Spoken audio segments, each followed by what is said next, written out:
Montana's haunted shadows, stories that won't die. Montana looks peaceful, mountains, endless sky, fresh air that tastes like freedom. But stay long enough, listen close, and something shifts. Wind carries voices that aren't there.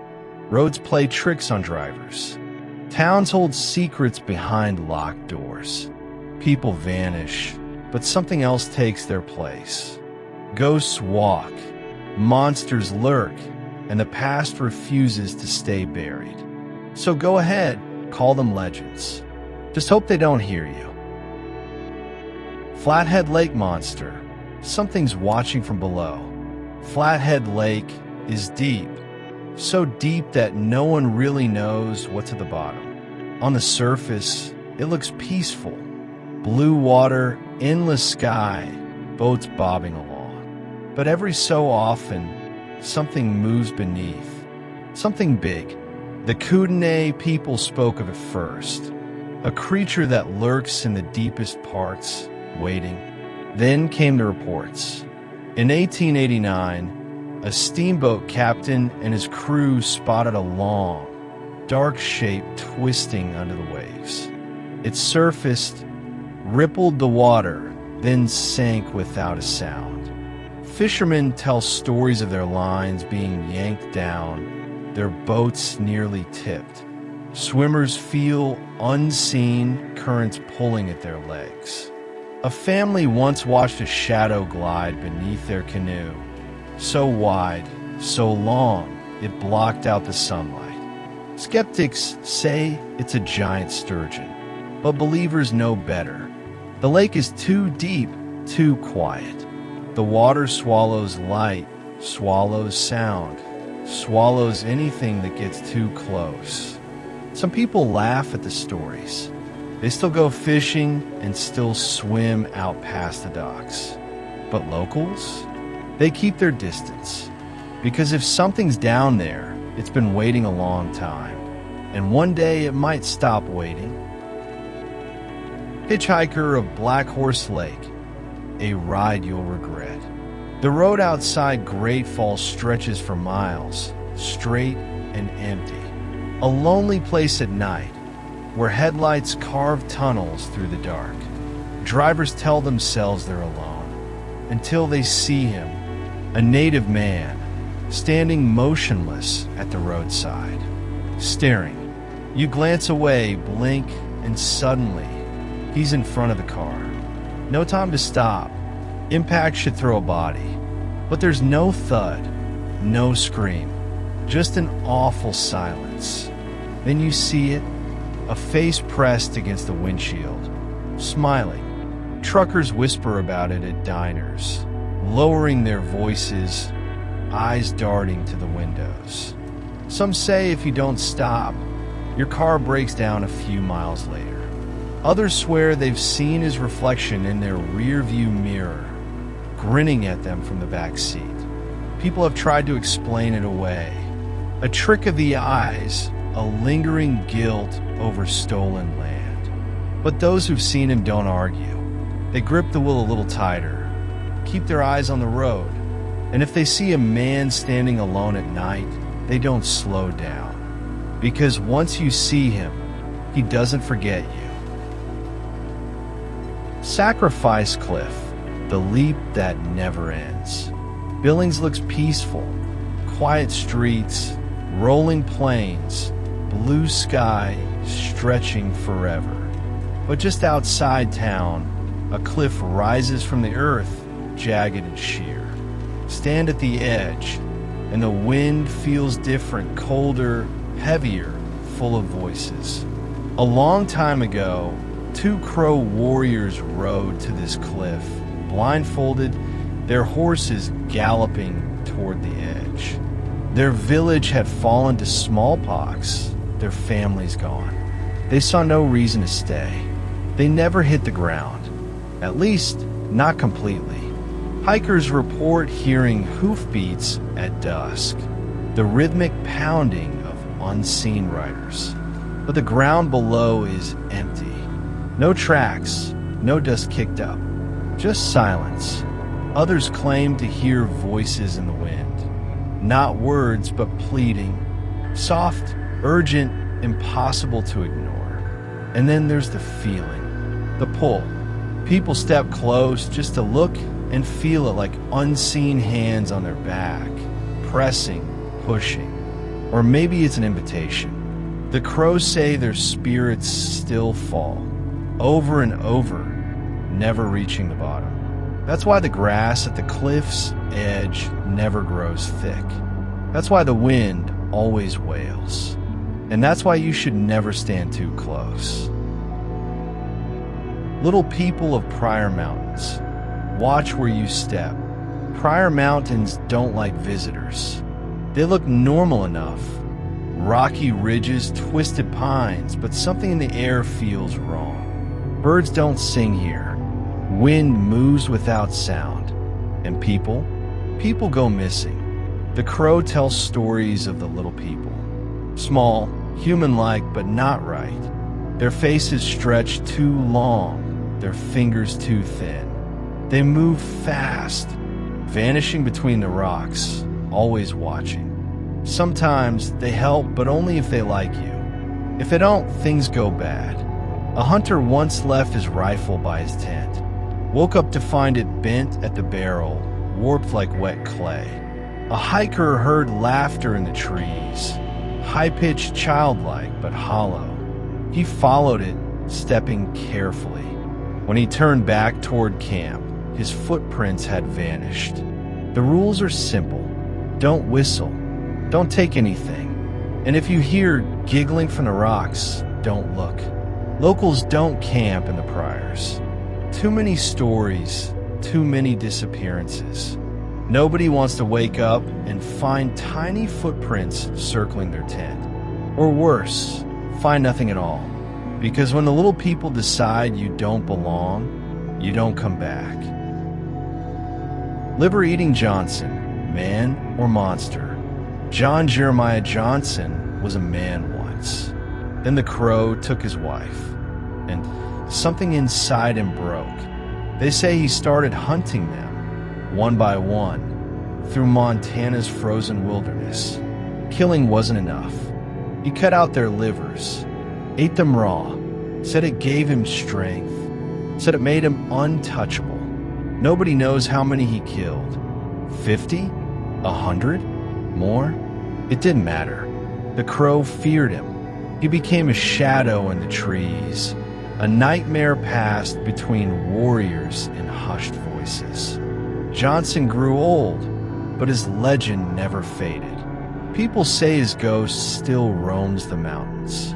Hikers find boot prints in fresh snow, too deep for any living man. A camper once woke to find his tent slashed open. No animals, no tracks, just a pile of bones left outside.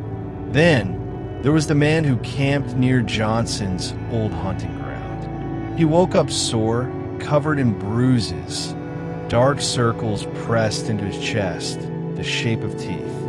Maybe Johnson never left. Maybe he's still out there, still hungry. And maybe if you step into his woods, he'll decide it's your liver he wants next. Boulder Hot Springs Hotel, she watches from the steam. Water boils up from the earth, thick and hot, filling the air with a damp fog that clings to your skin. Feels good, right? Soothing, cleansing. But some guests at Boulder Hot Springs say they aren't alone in the steam. They call her Simone. Some say she was a working girl, caught up in the wrong business. Others whisper she tried to escape, but men who ran the hotel wouldn't let her. Someone ended her story in one of those rooms, snuffed her out like a candle. No one found a body, but she never really left. Step into the steam room, and you might hear it, footsteps, slow and wet, slapping against the tile. Mirrors fog up even when no one is breathing on them. Some see a shape in the mist, a woman watching, her face half hidden. One guest woke up to find the bed sheets tucked so tight around him he couldn't move. Another swore perfume filled her room in the dead of night, even though no one else was there. The water is warm, the air is thick, and somewhere in the mist, she's waiting. Maybe she just wants company. Maybe she wants something else. Dumas Brothel, the ladies who never left. Butte's mining boom brought money, and money brought men. They worked in the dark, sweating underground, desperate for escape when the day ended. Dumas Brothel gave them what they wanted for a price. Some of those women never got to leave. There's a room upstairs that's always cold. Doesn't matter if the sun bakes the walls. Doesn't matter if the doors stay shut. Cold seeps and like something is standing there watching. Workers say footsteps echo in empty halls, the click of high heels against the wooden floor. One girl hanged herself in a closet. Another was found beaten in her room, never spoke again. Some women just disappeared. The basement holds secrets no one wants to uncover. A man on a ghost tour felt a hand on his shoulder, cold, soft, lingering. He turned around, expecting someone. No one was there. Some visitors hear whispers, low and urgent, coming from locked rooms. Others feel a presence leaning too close when they pass by the mirrors. The doors locked years ago, the men stopped coming, but Dumas never emptied. Some of the girls are still working, and if you listen closely, you might hear them. Ghost of Dorothy Dunn, a girl in the blue dress. Bannack is empty now, buildings standing like forgotten bones under Montana's sky. But if you listen, really listen, you might hear laughter. Soft, playful. A little girl's voice drifting through an abandoned town.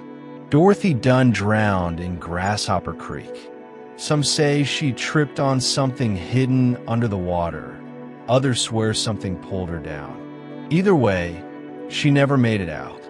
Visitors swear they see her. A small figure in a blue dress, darting across dirt roads, vanishing behind doorways. Some see her reflection in dusty windows, staring back with wide, unblinking eyes. A group of tourists once found tiny, wet footprints leading up the stairs of Mead Hotel. No rain that day, no water nearby. They followed them to a locked room. Nothing inside. One woman felt something tug at her hand, small fingers curling around hers. She looked down, expecting a child. She was alone. People call her a playful spirit. But if you see Dorothy standing still, staring, not moving, not blinking, turn around. Because if she's watching you, something else might be too. Montana Territorial Prison. The walls still hold them. Stone walls, thick as a man's body, held Montana's worst criminals for over a century. Men lived in filth, in darkness, in fear. Some never left their cells, even after death. The 1959 riot turned this place into a slaughterhouse. Inmates took guards hostage, spilled blood across stone floors. By the time it ended, bodies lay crumpled in corridors, their screams still echoing days later. People hear those screams now, walk through cell blocks, and footsteps follow. Turn a corner, and shadows shift, even when no one is there. The solitary confinement hole, so black it swallows light, makes visitors dizzy, sick watched. A night guard quit after feeling hands close around his throat. No one was behind him. A woman on a tour took a picture, only to find fingers reaching through cell bars in the frame. The prison gates rusted shut long ago, but the walls still breathe. stand too long in the dark, and you might hear it, a voice, a whisper, something that sounds too much like your own name. And if you feel something touch your shoulder, don't turn around. Haunting of Virginia City, where the dead walk at night. Virginia City looks frozen in time. Wooden sidewalks creak under boot steps. Dust swirls through empty streets. A tourist attraction by day, something else by night. More than 100 men were hanged here, ropes swinging from trees, bodies twisting in Montana wind. They never left. Walk past the Bale of Hay saloon after dark, and you might see movement inside. Glasses clink, voices murmur, except no one's there. The theater has its own guest, a man on the balcony watching performances that ended long ago. A woman felt fingers run through her hair while standing in an empty room. A man walked through a doorway only to step out onto a street he didn't recognize, one that hadn't existed for 100 years. Some visitors lose time, stepping into one building and coming out another without knowing how. A little boy pointed to an empty chair and whispered, "He's sitting there." Virginia City shuts down at sundown. Locals close their doors. Lights flicker off one by one, but the town doesn't sleep. Not when there are still so many ghosts left to entertain.